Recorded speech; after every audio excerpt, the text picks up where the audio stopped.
नमस्कार दोस्तों, स्वागत है एक बार फिर आपके अपनी YouTube चैनल जीवा स्टडी पर। मैं वरिष्ठ अध्यापक मुकेश कुमार जंगड़ आपका स्वागत करता हूं। तो अपन जो है सेकंड ग्रेड पेपर 1 जो है साइकोलॉजी प्लस जीके की क्लासेस देख रहे थे। 8 क्लासेज अपनी हो चुकी है। आज की क्लास में हम साइकोलॉजी के टॉपिक को कवर करेंगे और ये टॉपिक वाइज सीरीज है, ध्यान रखना। तो कुछ क्वेश्चन इजी भी दिखेंगे आपको क्योंकि टॉपिक वाइज में बहुत सारे क्वेश्चन कवर होते हैं। तो आज का पहला क्वेश्चन है कि शिक्षा मनोविज्ञान मनोविज्ञान की वह शाखा है जो सीखने तथा सिखाने की प्रक्रिया का अध्ययन करती है। इस परिभाषा को दिया है, मतलब ये परिभाषा किसने दी है कि शिक्षा मनोविज्ञान मनोविज्ञान की वह शाखा है जो सीखने तथा सिखाने की प्रक्रिया का अध्ययन करती है। तो जो इसका उत्तर हो जाएगा वो जाएगा ऑप्शन नंबर 2 स्किनर। ध्यान रखना, परिभाषाओं से 20 में से लगभग 1 या 2 क्वेश्चन आते हैं, लेकिन वो परिभाषाएं वो आती है जो ज्यादातर रिपीट हो चुकी है, चाहे वो रीट का एग्जाम हो, चाहे सेकंड ग्रेड का हो या फर्स्ट ग्रेड का हो। कुछ चीजें जो बार बार रिपीट हो रही है वही जो है परिभाषा में, तो ज्यादातर वही चीजें आती है। जैसे ये परिभाषा जो एक फेमस परिभाषा है जो बार बार आ चुकी है, तो इसको जो है ध्यान रखना। आपको ये बात कही थी आपकी किसने? स्किनर ने। ठीक है, एक बात और, इसकी मैंने प्लेलिस्ट अलग से बना रखी है और आप जो है संस्कृत शिक्षा विभाग का जो पेपर हुआ था दिसंबर में, उसकी भी मैंने प्लेलिस्ट बना रखी है जिसमें 70 क्लासें हैं। उनको भी आपको देखते रहना है क्योंकि वो भी आपका रिवीजन का ही कार्य करेगी, क्योंकि दोनों जगह सेम सिलेबस होता है। ठीक है, तो इसका उत्तर हो जाएगा आपका ऑप्शन नंबर 2 स्किनर। अगला क्वेश्चन देखो, कुछ क्वेश्चन एकदम इजी होते हैं जिनको आप सब जो है कॉमन सेंस से भी कर सकते हो। जिसमें जैसे ये क्वेश्चन है कि निम्न में से कौन सा कथन असत्य है? सबसे पहला, शिक्षा मनोविज्ञान अध्यापकों को मापन की विधियों से परिचित कराता है। हो सकता है मापन मतलब एक प्रकार का मूल्यांकन हो गया। तो देखो आगे क्या, देखो कभी भी पहला ऑप्शन जो है पढ़ते ही उत्तर नहीं करना है। अगला देखते हैं, शिक्षा मनोविज्ञान व्यक्तिगत विभिन्नताओं को ध्यान में रखना सिखाता है। बिल्कुल सही बात है ये तो।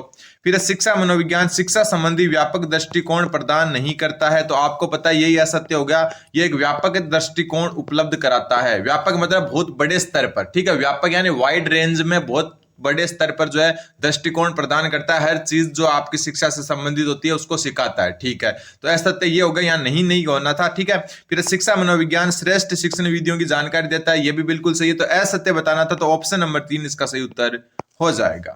अगला क्वेश्चन, अगले क्वेश्चन में सूची 1 को सूची 2 से सुमेलित करना है आपको कि कौन सा किससे संबंधित है। सबसे पहले बात करें मानववाद। तो मानववाद जिसको मानवतावाद भी कहते हैं, ये एक नाम ध्यान रख लेना हमेशा।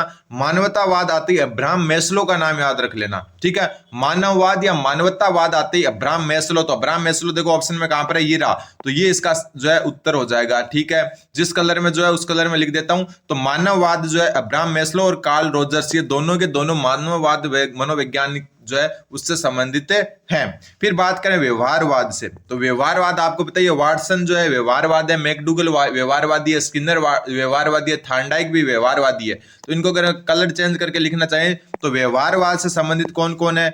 वाटसन, स्किनर, इसके अलावा मैकडूगल भी है। देखो जो व्यवहारवाद संप्रदाय है उसकी स्थापना वाटसन ने की, लेकिन व्यवहार शब्द सबसे पहले मनोविज्ञान के लिए प्रयोग किया था मैकडूगल ने। ठीक है, फिर बात करें अपन संरचनावाद की, किसकी? सॉरी, प्रकार्यवाद की। प्रकार्यवाद जो है आपका वो किसने दिया? तो प्रकार्यवाद जो है विलियम जेम्स, याद रखना आपको। तो विलियम जेम्स और जॉन डीवी ने दिया। ठीक है, फिर बात करें अपन जो लास्ट बचा संरचनावाद, तो संरचनावाद जो है आपका विलियम वुड और उनके जो शिष्य हैं, कौन? टिचनर। विलियम वुड और उनके शिष्य टिचनर है, उन्होंने दिया। तो अब आपके सामने है कि कौन सा किसने दिया। आपका मानवतावाद या मानववाद है वो दिया अब्राहम मैस्लो और कार्ल रोजर्स ने। व्यवहारवाद से संबंधित है जेबी वाटसन और बीएफ स्किनर। प्रकार्यवाद से जॉन डीवी और विलियम जेम्स, और संरचनावाद से एडवर्ड टिचनर और विलियम वुंट। ये चीजें आपको ध्यान में रखनी है। अगला क्वेश्चन, अगला क्वेश्चन ये भी एक अच्छा क्वेश्चन है कि एजुकेशनल साइकोलॉजी ए कॉग्निटिव व्यू पुस्तक किस प्रसिद्ध मनोवैज्ञानिक की है? एजुकेशन साइकोलॉजी ए कॉग्निटिव व्यू पुस्तक किस प्रसिद्ध मनोवैज्ञानिक की है? तो ये भी आपको ध्यान रखना है। उत्तर हो जाएगा इसका डेविड आशुबेल। ठीक है, डेविड आशुबेल की जो है ये पुस्तक है एजुकेशनल साइकोलॉजी ए कॉग्निटिव व्यू। ऑप्शन नंबर 2 इसका सही उत्तर हो जाएगा। देखो इन क्लासेस का जो अर्थ है वो ये है कि आप जो कुछ नया जो है आपको देखने को मिल जाए और साथ में रिवीजन भी हो जाए। ठीक है, और संस्कृत शिक्षा विभाग वाली प्लेलिस्ट भी देखते रहें। लाइन से स्टार्ट करते हैं, मैंने जो है उनको लाइन से बना रखा है। फिर अगला क्वेश्चन है, निम्न में से शिक्षा मनोविज्ञान के कार्य क्षेत्र में सम्मिलित क्षेत्र या समस्याओं के संबंध में उचित विकल्प का चयन करो। मतलब शिक्षा मनोविज्ञान का जो कार्य क्षेत्र है उसमें सम्मिलित कौन कौन से क्षेत्र हो सकते हैं ऑप्शन के हिसाब से। सबसे पहले व्यवहार की समस्या, बिल्कुल व्यवहार की समस्या जो है शामिल हो सकती है, बिल्कुल हो सकती है। मापन व मूल्यांकन शिक्षा मनोविज्ञान में कार्य क्षेत्र में आते हैं, बिल्कुल आते हैं। निर्देशन व परामर्श आते हैं, बिल्कुल आते हैं। सीखने की प्रक्रियाओं या क्रियाओं का अध्ययन आता है, बिल्कुल आता है। तो चारों की चारों चीजें जो है शिक्षा मनोविज्ञान के कार्य क्षेत्र में सम्मिलित है। कौन कौन सी? व्यवहार की समस्या, मापन और मूल्यांकन, निर्देश, परामर्श, सीखने की जो है प्रक्रियाओं का अध्ययन। तो उत्तर हो जाएगा आपका उपयुक्त सभी ऑप्शन नंबर 4। अगला क्वेश्चन थोड़ा छोटा कर लेते हैं इसको भी। शिक्षा मनोविज्ञान के अध्यापक के लिए, जो शिक्षा मनोविज्ञान के अध्यापक के लिए निहितार्थ नीचे दिए जा रहे हैं, इसमें से जो है आपको बताना है, क्या बताना है कि जो है सर्वाधिक उपयुक्त कौन सा विकल्प है। ठीक है, बात हो रही है शिक्षा मनोविज्ञान के अध्यापक के लिए जो निहितार्थ है वो दिए जा रहे हैं, इनमें से कौन से सर्वाधिक उपयुक्त है वो आपको जो है बताना है। सबसे पहले बालकों की विकासात्मक विशेषताओं को समझना, बिल्कुल एक शिक्षा मनोविज्ञान के जो अध्यापक है उसके जो है उसके लिए ये जरूरी है कि बालकों की जो विकासात्मक विशेषताएं हैं उनका स्तर है वो समझना। फिर बालकों की समूह गत्यात्मकता को समझना, बिल्कुल सही है। शिक्षण की प्रभावी विधियों को समझना, बिल्कुल सही है। तो 1, 2 और 3 तीनों के तीनों इसमें सही है। अब आप सोचोगे कि ये इजी क्वेश्चन है, तो ये इजी क्वेश्चन नहीं है। जब यही क्वेश्चन आपको एग्जाम में मिलते हैं ना, तब आपको कंफ्यूजन पैदा होता है। कंफ्यूजन यहाँ ऊपर नहीं पैदा होता, कंफ्यूजन इनमें पैदा होता है। ठीक है, तो ध्यान रखना इसमें जो है तीनों के तीनों ही सही है। अगला क्वेश्चन है आपका, अगला क्वेश्चन है ये भी एक अच्छा क्वेश्चन है कि मनोविज्ञान के किस संप्रदाय ने वस्तुनिष्ठ व तथ्यों पर आधारित अध्ययन करने की बात कही।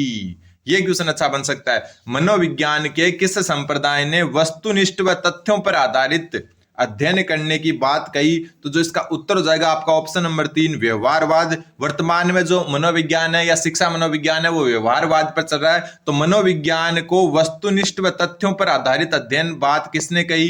इसके जो है तथ्यों और जो है वस्तुनिष्ठता पर आधारित अध्ययन है वो मनोविज्ञान को किसने बताया? व्यवहारवाद ने। उत्तर हो जाएगा आपका ऑप्शन नंबर 3। अगला क्वेश्चन है एक शिक्षक द्वारा विद्यालय के छात्रों में सहयोग की भावना का विकास किस प्रकार किया जा सकता है।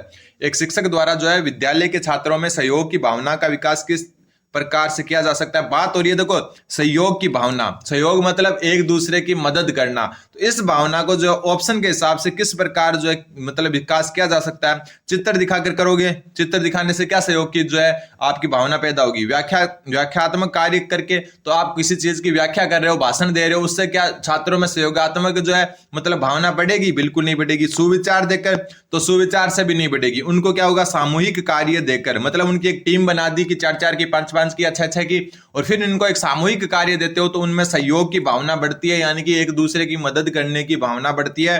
तो उत्तर हो जाएगा आपका ऑप्शन नंबर 1। अगला क्वेश्चन है मनोविज्ञान का कौन सा संप्रदाय मनोविज्ञान को विशुद्ध विज्ञान के रूप में स्थापित करने पर बल देता है। ऊपर तो आया था वस्तुनिष्ठ व तथ्यों पर आधारित कौन सा होता है, तो वो होता है व्यवहारवाद। अब आया आपका कि मनोविज्ञान का कौन सा संप्रदाय मनोविज्ञान को विशुद्ध विज्ञान के रूप में स्थापित करने के जो है पर बल कौन सा देता है। तो इसका भी उत्तर हो जाएगा व्यवहारवाद। ठीक है, व्यवहारवाद ही जो है मनोविज्ञान को जो है वस्तुनिष्ठ व तथ्यों पर आधारित मानता है, और व्यवहारवाद ही मनोविज्ञान को जो है विशुद्ध विज्ञान के रूप में स्थापित करने पर बल देता है। दोनों जो है इंपॉर्टेंट बनते हैं आपके। तो उत्तर हो जाएगा आपका ऑप्शन नंबर 2। अगला क्वेश्चन है आपका कि शिक्षा मनोविज्ञान के शिक्षण में शिक्षक के कार्यों में से सत्य कथन का जो है चयन करना है। सबसे पहले विषय वस्तु तथा सीखने के अनुभव का चयन व आयोजन करना। तो बिल्कुल सही बात है, जो भी शिक्षक है वो क्या है, विषय वस्तु तथा सीखने के जो अनुभव है उनका चयन और आयोजन करना चाहिए उसको। बिल्कुल सीखने के लिए उचित परिस्थितियों में वातावरण का आयोजन करना, मतलब कोई बच्चा बोर हो रहा है तो उसको उचित वातावरण देना कि कैसे आप जो है मैनेज करें, शिक्षक कौन सी प्रक्रिया अपनाए, कौन सी विधियां अपनाए कि बच्चा जो है उस वातावरण में जो है थोड़ा सा अपने आप को बोरियत जो है महसूस ना हो उसको। ठीक है, फिर स्वयं को समझना, बिल्कुल शिक्षक को स्वयं को भी समझना चाहिए। तो उत्तर हो जाएगा इसका उपयुक्त सभी। ये एक इंपॉर्टेंट लाइन है कि शिक्षा मनोविज्ञान के शिक्षण में शिक्षक को स्वयं को भी समझना चाहिए कि वो किस स्तर पर पढ़ा रहा है, बच्चों के लिए क्या स्तर सही रहेगा। तो खुद को भी इसमें समझना जरूरी होता है। अगला क्वेश्चन, शिक्षा मनोविज्ञान का मुख्य केंद्र क्या होता है। तो आपको बता दूं कि शिक्षा मनोविज्ञान वैसे तो क्या होती है, बाल केंद्रित होता है। मनोविज्ञान क्या होता है, बाल केंद्रित, या दूसरा कहें तो इसको हम छात्र केंद्रित भी कह सकते हैं। क्या कह सकते हैं, छात्र केंद्रित। और बालक या छात्र होता है, ये क्या होता है, अधिगम करता होता है, मतलब अधिगम सीखता है, तो इसको अधिगम करता केंद्रित भी मान सकते हैं, अधिगम करता केंद्रित। अब ऑप्शन के हिसाब से देखते हैं कि शिक्षा मनोविज्ञान का मुख्य बिंदु कौन सा है। अध्यापक एक अनुदेशक के रूप में, बिल्कुल नहीं। अध्यापक अनुदेशक के रूप में मतलब अध्यापक सिर्फ व्याख्यान कर रहा है, अनुदेशन दे रहा है, उससे जो है बच्चा इतना नहीं सीखेगा। अधिगम करता एक व्यक्तिगत रूप में, बिल्कुल सही बात है। अभी मैं आपको बता चुका कि शिक्षा मनोविज्ञान या मनोविज्ञान बाल केंद्रित, छात्र केंद्रित, या दूसरी भाषा में कहें तो अधिगम करता केंद्रित होता है। तो अधिगम करता को एक व्यक्तिगत रूप में, व्यक्तिगत रूप का मतलब होता है उसकी जो है व्यक्तिगत भिन्नताएं हैं, क्योंकि एक बच्चा दूसरे से अलग होता है, तो उसको जानकर ही उसका जो है शिक्षा मनोविज्ञान को अप्लाई करना चाहिए, मतलब जो है पढ़ाने की प्रक्रिया को अप्लाई करना चाहिए। शिक्षण विधि एक व्यू रचना के रूप में, तो ये नहीं है। परिस्थितियां एक वातावरण के रूप में, ये नहीं है। बात हमेशा जो होती है ना, जो मनोविज्ञान में उपयुक्त कथन की होती है कि उपयुक्त विकल्प कौन सा है, तो उपयुक्त विकल्प है आपका ऑप्शन नंबर 2। अगला क्वेश्चन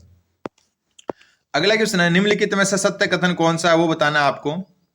निम्नलिखित में से सत्य कथन कौन सा है। अब यहां पे आप क्या गलती करते हो कि कई बार उपयुक्त सभी कथन सही है, उपयुक्त सभी देखते इसको सही मान लेते हो, जबकि हमेशा ऐसा नहीं होता है। अभी देखते हैं, देखो, अभिवर्धी शब्द का प्रयोग बालक के मानसिक सामाजिक विकास के लिए किया जाता है। तो मानसिक और सामाजिक विकास होता है, वो अभिवर्धी नहीं होती है। अभिवर्धी जो है माप तोल, ये जो होता है ना, लंबाई, एक मिनट, लंबाई आकार ये बढ़ रहा है, इसको कहते हैं हम लंबाई। एक मिनट, लंबाई, एक मिनट हो गया, ये लंबाई आकार, इनमें जो वृद्धि होती है उसको मापते हैं ना, वो होती है अभिवृद्धि। मानसिक और सामाजिक तो विकास होते हैं, तो ये तो गलत हो गया आपका, तो ये गलत हो गया, तो उपयुक्त सभी वाला भी गलत हो गया। फिर अब बालक की शारीरिक वृद्धि एवं विकास वंशानुक्रम में वातावरण से प्रभावित होता है, बिल्कुल सही बात है। चाहे वृद्धि हो चाहे विकास हो, वो हमेशा वंशानुक्रम और वातावरण से प्रभावित होता है। वंशानुक्रम मतलब उसको वंश से कुछ चीजें मिलती है, वातावरण मतलब वो किस जगह रह रहा है। वातावरण का मतलब आसपास का सामाजिक वातावरण भी हो सकता है, प्राकृतिक वातावरण भी हो सकता है। जैसे प्राकृतिक या भौगोलिक वातावरण में क्या कह सकते हैं, जैसे चाइना के लोगों जो है वो अलग प्रकार के होते हैं, इंडिया के अलग प्रकार के होते हैं, दक्षिण भारत के अलग प्रकार के होते हैं। तो वातावरण भी जो है विकास को प्रभावित या वृद्धि को प्रभावित करता है। फिर बालक की शारीरिक वृद्धि और शारीरिक विकास एक दूसरे के विरोधी होते हैं, बिल्कुल नहीं होते, एक दूसरे के पूरक होते हैं। क्या होते हैं, एक दूसरे के पूरक होते हैं, विरोधी नहीं होते। तो ये भी गलत हो गया। तो सत्य कथन ऑप्शन नंबर 2 हो गया कि बालक की वृद्धि और विकास जो है वंशानुक्रम और वातावरण से प्रभावित होता है। अगला क्वेश्चन है, निम्नलिखित में से कौन सा विकास की प्रकृति को सही रूप से प्रदर्शित करता है। विकास की प्रकृति को सही रूप से कौन सा, पहला, विकास एक सतत प्रक्रिया है, बिल्कुल सही बात है, यह तो एकदम सही है कि विकास एक सतत प्रक्रिया मतलब निरंतर चलता रहता है विकास, ठीक है। विकास जीवन पर्यंत चलता है, यह भी आपको ध्यान में रखना है, विकास जीवन पर्यंत चलता है। फिर विकास सतत प्रक्रिया, बिल्कुल जीवन पर्यंत चलता रहता है विकास। फिर विकास अनुवांशिकी के कारण होता है, अनुवांशिकी के कारण होता है, लेकिन ये वैसे गलत है। कैसे गलत है, केवल अनुवांशिकी के कारण नहीं होता, वातावरण का भी योगदान होता है। फिर सभी व्यक्तियों में विकास की दर समान होती है, तो बिल्कुल गलत है। हर व्यक्ति में विकास की दर भिन्न भिन्न होती है, क्रम एक जैसा होता है, ये ध्यान रखना। विकास का क्रम समान होता है, मतलब विकास जो है वो उसका क्रम समान होता है, वो निश्चित पैटर्न को फॉलो करता है, लेकिन दर समान नहीं होती है, गति समान नहीं होती है। फिर विकास विशिष्ट से सामान्य की ओर अग्रसर होता है, यह भी गलत है। विकास हमेशा सामान्य से विशिष्ट की ओर होता है। तो उत्तर हो जाएगा आपका ऑप्शन नंबर 1 कि कौन सा सत्य है वो पूछा था, तो ऑप्शन नंबर 1 जो है इसमें सत्य है। अगला क्वेश्चन है आपका कि विकास प्रकट करता है, विकास क्या प्रकट करता है, कार्य क्षमता, कार्य कुशलता और व्यवहार में आने वाले गुणात्मक परिवर्तनों को, बिल्कुल हो सकता है, ठीक है। फिर है क्योंकि गुणात्मक परिवर्तन विकास में आते हैं और मात्रात्मक आपकी अभिवृद्धि में आते हैं। फिर व्यक्ति में आने वाले संपूर्ण परिवर्तनों को एकीकृत रूप में, बिल्कुल संपूर्ण परिवर्तनों को एक एकीकृत रूप में भी विकास क्या करता है, प्रकट करता है। वो जो आपका ऑप्शन नंबर 2 है, कथन नंबर 2 है, उसको इंपोर्टेंट मानते हुए नोट कर लेना कि व्यक्ति में आने वाले संपूर्ण परिवर्तनों को एकीकृत रूप में विकास प्रकट करता है। फिर प्रौढ़ावस्था के लक्ष्य की ओर परिवर्तनों के प्रगतिशील क्रम को, बिल्कुल ये भी सही है, प्रौढ़ावस्था के लक्ष्य की ओर परिवर्तनों के प्रगतिशील क्रम को भी विकास प्रकट करता है। तो तीनों के तीनों सही है, तो उत्तर हो जाएगा आपका ऑप्शन नंबर 4। अगला क्वेश्चन है आपका कि बालक में वृद्धि एवं विकास का अध्ययन करने के लिए सर्वाधिक उपयुक्त विधि निम्नलिखित में से कौन सी है। वृद्धि और विकास का अध्ययन करने के लिए सर्वाधिक उपयुक्त विधि है वो आपको यहाँ पर पूछा है, तो इसका जो उत्तर है वो भी बहुत अच्छा है। देखो तुलनात्मक विधि, तो तुलनात्मक विधि दो चीजों में तुलना करने के लिए होती है, तो बालक में वृद्धि और विकास का अध्ययन करने के लिए देखो ऑप्शन में साफ साफ दिख रहा है विकासात्मक विधि। कौन सी विधि? विकासात्मक विधि। और विकासात्मक मनोविज्ञान के जनक कौन है? विकासात्मक मनोविज्ञान के जनक, विकासात्मक मनोविज्ञान के जनक, ध्यान रखना जो संज्ञानात्मक विकास के जनक है वही जीन पियाजे। ठीक है, ये भी आपको ध्यान रखना है। तो बालक में वृद्धि एवं विकास का अध्ययन करने के लिए सर्वाधिक उपयुक्त विधि है आपकी विकासात्मक विधि। अगला क्वेश्चन, ये क्वेश्चन बहुत अच्छा है। एक किशोर के शारीरिक विकास में सिर का अनुपात कुल शरीर का होता है। बहुत अच्छा क्वेश्चन है। मान लो कि एक बच्चा है, ठीक है, किशोर है, उसका जो शारीरिक विकास होता है उसके अंतर्गत जो सिर का अनुपात है, यानी कि सिर का भार और उसके बाकी कुल जो शरीर का भार है उसमें क्या अनुपात होता है, तो ये बहुत इंपॉर्टेंट है, ध्यान रख लेना। इसमें वैसे जो है आपका 1/8 1/8 दो जगह दे दिया गलती से, तो उत्तर इसका 1/8 ही होगा। मतलब सिर और कुल जो शरीर है उसका अनुपात होता है 1:8, या जिसको हम लिख सकते हैं 1/8। इंपॉर्टेंट है, नोट करके लिख लेना कि किशोर के शारीरिक विकास में सिर का अनुपात शरीर का होता है, मतलब शरीर का 1/8 होता है। यह भी आपको ध्यान में रखना है। अगला क्वेश्चन, अगला क्वेश्चन आपका ये बहुत अच्छा क्वेश्चन है। असत्य युग्म पहचानिए। यहां पर जो है यूरी ब्रॉनफेन बेरनर जो है उनका जो एक पारिस्थितिक विकास सिद्धांत है वो दिया गया है। कौन सा? पारिस्थितिक विकास सिद्धांत। ध्यान रखना, पारिस्थितिक विकास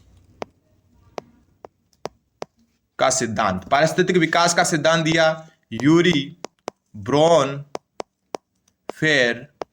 ब्रेनर ने। नाम अलग है लेकिन ध्यान रख लेना, यूरी ब्रॉनफेर ब्रेनर ने जो है पारिस्थितिक विकास का सिद्धांत दिया। इसमें इन्होंने जो है एक बालक के विकास के 5 मंडल बताए। सभी मंडल मैं आपको बता देता हूं। सबसे पहला इन्होंने बताया लघु मंडल। कौन सा? लघु मंडल, सिर्फ लघु लिख रहा हूं मैं, ठीक है। लघु मंडल में इन्होंने बताया, क्या बताया, जिसमें जो है आपके सबसे नजदीक वाले आते हैं, जैसे परिवार है, कक्षा है, मित्र है, अध्यापक है, जो बालक को डायरेक्ट प्रभावित करते हैं, ये आते हैं, ठीक है। दूसरा इन्होंने बताया कौन सा? दूसरा बताया इन्होंने मध्य मंडल। कौन सा? मध्य मंडल, मध्य लिख देता हूं, मध्य मंडल। मध्य मंडल में आता है जो लघु मंडल होती है उनकी आपस में अंतःक्रिया, जैसे अध्यापक एवं अभिभावक के संबंध, अध्यापक व अभिभावक के संबंध, मतलब जैसे पेरेंट्स टीचर मीटिंग वगैरह होती है ना, वो वगैरह ये आते हैं आपके मध्य मंडल में, जहां पर लघु मंडल के ही जो है सदस्य आपस में कुछ ना कुछ अंतःक्रिया करते हैं, जैसे अध्यापक और अभिभावक दोनों जो है आपके लघु मंडल में, तो आपके जो है ये दोनों जो है अंतःक्रिया करते हैं, इनके संबंध होते हैं, वो मध्य मंडल में आएंगे। तीसरा जो होता है इसमें होता है बाह्य मंडल। कौन सा मंडल होता है? बाह्य मंडल। और बाह्य मंडल में क्या आता है? बाह्य मंडल में आता है माता पिता का कार्य क्षेत्र, माता पिता का कार्य क्षेत्र, और जो है माता पिता का स्थानांतरण भी इसी में आता है, माता पिता का स्थानांतरण, ठीक है।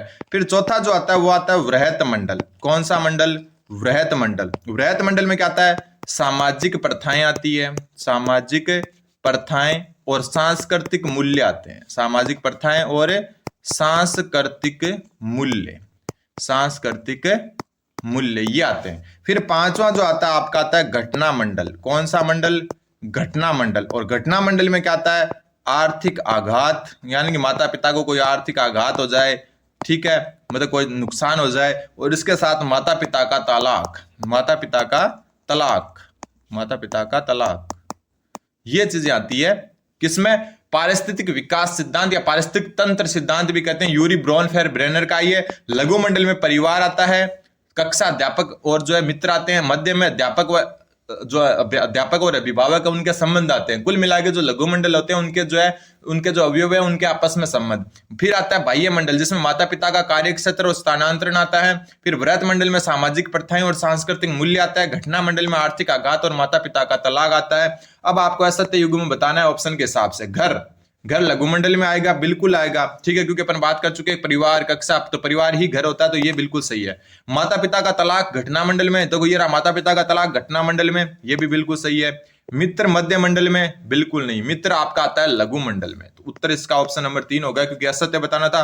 परंपरा, परंपरा मतलब हो गया आपका सांस्कृतिक जो है मूल्य या फिर सामाजिक प्रथाएं, जिसको परंपरा भी कहते हैं, ये वृहत मंडल में आता है। बिल्कुल सही है, तो ये भी सही हो गया। ऑप्शन 3 गलत हो गया, क्योंकि मित्र जो आता है आपका लघु मंडल में आता है। और मैं वापस बता रहा हूं, संस्कृत शिक्षा विभाग की प्लेलिस्ट बना रखी है मैंने अलग से, फर्स्ट पेपर पूरा कवर है उसमें, उसको भी साथ साथ में देखते रहे। वहां पर मैंने बहुत अच्छे से डिटेल से बता रखा है, और वो चीजें मैं यहाँ पर थोड़ी कम कवर कर रहा हूं, क्योंकि आप वो देख लेंगे।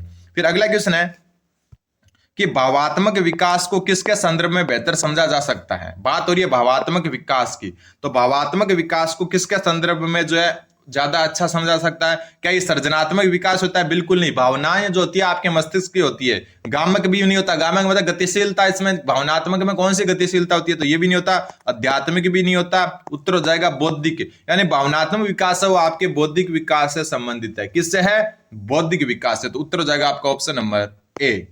अगला क्वेश्चन है, ये कथन है, बार बार आया हुआ कथन है कि सामाजिक प्रथाएं, सामाजिक प्रथाएं नहीं है, सामाजिक एवं संवेगात्मक विकास साथ साथ चलते हैं। सामाजिक और संवेगात्मक विकास साथ साथ चलते हैं, ये कथन किसका है? तो ये कथन है आपका क्रो एंड क्रो का। किसका? क्रो एंड क्रो का, कि सामाजिक और संवेगात्मक विकास साथ साथ चलते हैं। ये बात कही है क्रो एंड क्रो ने, और परिभाषा हमेशा इस प्रकार की आती है जो बार बार पूछी गई हो, तो ये आपको ध्यान में रखना है कि सामाजिक और संवेगात्मक विकास साथ साथ चलते हैं। ये बात कही थी क्रो एंड क्रो ने। अगला क्वेश्चन है, किशोरावस्था में संज्ञानात्मक विकास की विशेषताएं हैं। किशोरावस्था में संज्ञानात्मक विकास की विशेषताएं हैं। सबसे पहले बात हो रही है किशोरावस्था में, ठीक है। संज्ञानात्मक विकास जो मस्तिष्क से संबंधित होता है, बौद्धिक टाइप से होता है, ठीक है। तर्क के साथ समस्याओं समाधान की योग्यता में वृद्धि, तो बिल्कुल देखो, तर्क के साथ अगर समस्या समाधान की वृद्धि हो रही है, योग्यता में वृद्धि हो रही है, तो मतलब आपका मस्तिष्क काम कर रहा है। तो संज्ञानात्मक विकास सोचने विचारने से ही संबंधित होता है, तो ये हो सकता है। लेकिन आगे के ऑप्शन देखते हैं। सामाजिक जागरूकता की योग्यता में वृद्धि, तो ये जो है संज्ञानात्मक विकास से संबंधित नहीं, ये सामाजिक विकास है। कार्यों की गति में वृद्धि, तो ये गत्यात्मक विकास है। घनिष्ठ मित्रता में वृद्धि, तो ये भी एक प्रकार का हम कह सकते हैं नैतिक या सामाजिक विकास ही है। बात संज्ञानात्मक विकास की हो रही है, तो ऑप्शन 1 होगा, तर्क के साथ समस्या समाधान की योग्यता में वृद्धि होना। अगला क्वेश्चन है आपका, थोड़ा बड़ा कर लेते हैं, कि किशोरों के उचित संवेगात्मक विकास हेतु शिक्षक को करना चाहिए। किशोरों के उचित संवेगात्मक विकास हेतु शिक्षक को क्या करना चाहिए? सबसे पहले पाठ्येतर कार्यक्रमों का रोचक रूप में आयोजन। पाठ्येतर कार्यक्रम कौन से होते हैं? मतलब पढ़ाई के अलावा खेल कूद, पेंटिंग या फिर अदर कोई एक्टिविटी होती है, वो सारे पाठ्येतर कार्यक्रम कहलाते हैं, मतलब पाठ के बाहर के कार्यक्रम। तो उनका आयोजन करना बिल्कुल सही है। संवेगात्मक विकास के लिए जरूरी है कि आप जो है पढ़ने के अलावा भी जो है खेलना कूदना या फिर जो है पेंटिंग वगैरह या जो है सब सामूहिक जो है कोई आप जो है कोई भी खेल खेलें या कुछ भी करें, तो पाठ्येतर कार्यक्रमों को रोचक रूप में आयोजन करना चाहिए। ये तो बिल्कुल सही है। अगले ऑप्शन देखते हैं, दंड देना, तो इसका तो कोई भी जो है यहाँ पर रोल है ही नहीं। फिर कक्ष में कठोर अनुशासन भी नहीं होना चाहिए, लचीला होना चाहिए। जो है आपकी जो कक्षा है उसका वातावरण लचीला होना चाहिए। शिक्षण की परंपरागत विधियों का उपयोग गलत, नवाचारों का उपयोग करना चाहिए। तो उत्तर इसमें ऑप्शन नंबर 1 ही सही बैठ रहा है, बाकी 3 तो गलत हो रहे हैं। अगला क्वेश्चन है, वाइगोत्स्की के अनुसार निम्नलिखित में से कौन से उपकरण एक व्यक्ति के संज्ञानात्मक विकास में सहायता प्रदान करते हैं? वापस बता दूं कि संज्ञानात्मक विकास वापस वही है, सोचने विचारना, मस्तिष्क से संबंधित होता है। और वाइगोत्स्की के अनुसार जो है आपको यह बताना है कि जो है व्यक्ति के संज्ञानात्मक विकास में सहायता कौन प्रदान करता है। वाइगोत्स्की का जो है आपका जो मतलब सिद्धांत है वो है सामाजिक सांस्कृतिक विकास का सिद्धांत। सामाजिक सांस्कृतिक विकास का सिद्धांत, तो इससे ही स्पष्ट हो जाएगा सामाजिक सांस्कृतिक विकास का सिद्धांत ये किसका है? वाइगोत्स्की का। और अब जो है एक इन्होंने जो है जेडपीडी तत्व भी दिया था, वो हम जो आगे चर्चा करेंगे, जोन प्रोक्सीमेंटल डेवलपमेंट की संभाव्य विकास का क्षेत्र। ये चीजें वैसे मैं संस्कृत डिपार्टमेंट वाली क्लासों में चर्चा कर चुका हूं, तो यहां पर जो है आपका जो है उत्तर साफ साफ हो जाएगा, सामाजिक और सांस्कृतिक उपकरण। क्यों? क्योंकि जो है सामाजिक सांस्कृतिक विकास का सिद्धांत किसका दिया हुआ है? वाइगोत्स्की का। और वहां से ये उत्तर हो जाएगा ऑप्शन नंबर 1। ऐसे भी क्वेश्चन आएंगे जो आपको इस हिसाब से क्लियर हो जाएंगे। फिर है वह वर्ष काल, यानी कि वह अवधि जिसके दौरान लड़के व लड़कियां शारीरिक, मानसिक, सामाजिक, संवेगात्मक रूप से बाल्यावस्था से प्रौढ़ावस्था की ओर बढ़ने लगती है, कहलाती है। तो ये भी मेरे हिसाब से बहुत जो है इजी क्वेश्चन था। क्यों? क्योंकि यहां पर इतना लंबा क्वेश्चन लिखने की जरूरत भी नहीं थी, और पेपर वाले भी यही करते हैं। ये मैं सोच रहा हूं सिर्फ इसमें ही है, पेपर वाले भी यही करते हैं कि वह अवधि जिसके दौरान लड़के व लड़कियां शारीरिक, मानसिक, सामाजिक और संवेगात्मक रूप से बाल्यावस्था से प्रौढ़ावस्था, मतलब बालक से प्रौढ़ यानी युवा या वयस्क बनता है, तो बीच में कौन सी अवस्था आती है? किशोरावस्था। एकदम इजी क्वेश्चन। इसमें जो है आपका एक क्वेश्चन 74वां वो गलत छपा हुआ है। अगला क्वेश्चन जो है 75वां कि कोलबर्ग के नैतिक विकास के सिद्धांत के अनुसार उत्तर रूढ़िगत नैतिकता के अंतर्गत आने वाली नैतिक अवस्था का सही कूट चुने। तो देखो कोलबर्ग का जो नैतिक विकास का जो सिद्धांत है उसमें जो है तीन स्तर और छह अवस्थाएं बताई थी। तीन स्तर और छह अवस्थाएं, तीन स्तर व छह अवस्थाएं। ठीक है, सबसे पहले इन्होंने जो बताई थी वो थी पूर्व परंपरागत। कौन सी? पूर्व परंपरागत। और पूर्व परंपरागत को हम पूर्व रूढ़िवादी भी या पूर्व रूढ़िगत भी कह सकते हैं, एक ही बात है। ठीक है, और इसकी जो दो अवस्थाएं थी जिसमें पहली देखो तीन स्तर और छह अवस्थाएं थी, तो पहला स्तर पूर्व परंपरागत स्तर जिसमें जो है पहली थी दंड व आज्ञाकारिता, दंड व आज्ञाकारिता की अवस्था। ठीक है, शॉर्ट में लिख रहा हूं थोड़ा। दूसरी जो इन्होंने बताई थी वो बताई थी यांत्रिक सापेक्ष उन्मुक्तता, या यांत्रिक सापेक्षता भी कह सकते हैं अपन, यांत्रिक सापेक्षता। ये कौन से स्तर की है? पूर्व परंपरागत या पूर्व रूढ़िगत की। ठीक है, दूसरा जो इन्होंने स्तर बताया था वो बताया था कौन सा? परंपरागत या रूढ़िगत स्तर। कौन सा स्तर? परंपरागत स्तर। और परंपरागत स्तर की जो पहली अवस्था है वह उत्तम लड़का लड़की अवस्था, उत्तम लड़का लड़की अवस्था। ठीक है, दूसरा जो इन्होंने बताया वो सामाजिक कर्म संपोषित अवस्था, सामाजिक कर्म संपोषित। ठीक है, फिर जो तीसरी आती है वो स्तर आता है वो आता है आपका उत्तर परंपरागत या उत्तर रूढ़िगत। ठीक है, हिंदी में नाम अलग अलग मिल सकते हैं, जैसे यहाँ पर क्वेश्चन में जो आपका रूढ़िगत चयन किया गया है, अपन उत्तर परंपरागत मानते हैं। तो इसमें जो है तीन जो दो अवस्थाएं आती है वो आती है, सबसे पहले आती है इसमें सामाजिक अनुबंधन, सामाजिक अनुबंध। ठीक है, दूसरी जो अवस्था आती है इसमें वो आती है सार्वभौमिक नैतिक विकास। एक मिनट, यहां पर लिखने में प्रॉब्लम हो रही है, ऊपर लिख देता हूं। दूसरी जो इसमें आती है वो आती है कौन सी? सार्वभौमिक नैतिक विकास। थोड़ा सा लिखने में जगह कम है टेबलेट पर, इसलिए थोड़ा सा जो आपको कठिनाई हो सकती है।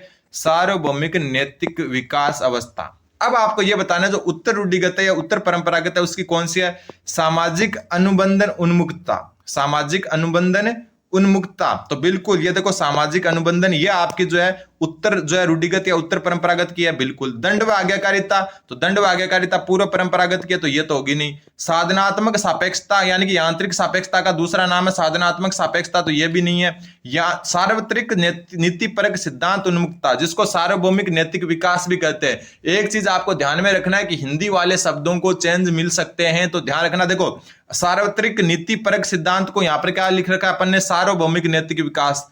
ठीक है, जैसे साधनात्मक सापेक्षता को अपन ने क्या लिखा? यांत्रिक सापेक्षता। तो ये चीजें आपको थोड़ी सी कॉमन सेंस से पता लगानी है। जैसे रूढ़िगत को परंपरागत लिख दिया अपन ने, तो ऐसे ध्यान रखना। तो पहली और चौथी दोनों की दोनों जो है आपके उत्तर जो है रूढ़िगत या उत्तर परंपरागत की है, तो पहली और चौथी, तो उत्तर हो जाएगा आपका ऑप्शन नंबर 4। तो ये जो है कुछ क्वेश्चन थे साइकोलॉजी के। अगली क्लास जो है कल आपको सुबह मिल जाएगी, और चैनल पर नए तो चैनल को सब्सक्राइब जरूर करें। जीके की क्लासें भी चल रही है, साइकोलॉजी भी चल रही है, और संस्कृत डिपार्टमेंट वाली भी आपको देखना है। और ये जो आपको अगर पीडीएफ चाहिए इन पेपर्स की, तो डिस्क्रिप्शन में लिंक दिया हुआ है, जाकर ज्वाइन करें टेलीग्राम ग्रुप को, और वहां पर आपको ये मिल जाएगी। धन्यवाद, बन रहे हैं जीवा स्टडी के साथ।